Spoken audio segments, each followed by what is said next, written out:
Korkup danmayla gözüm gördüğüm.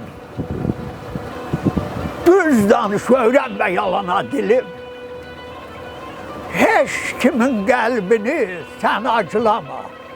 Şirin ol, benzeme, ilana dilim.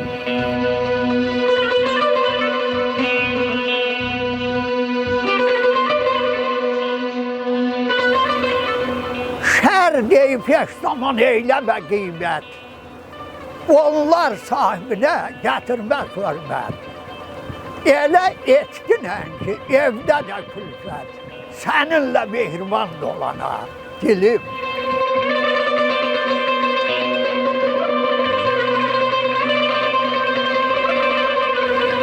Dediğini düşünmemiş deme tez. Gördüğün yeri değil bir kadar da göz. Sönmez yer işledersen ele söz. Alemi koyarsan nirana dilim.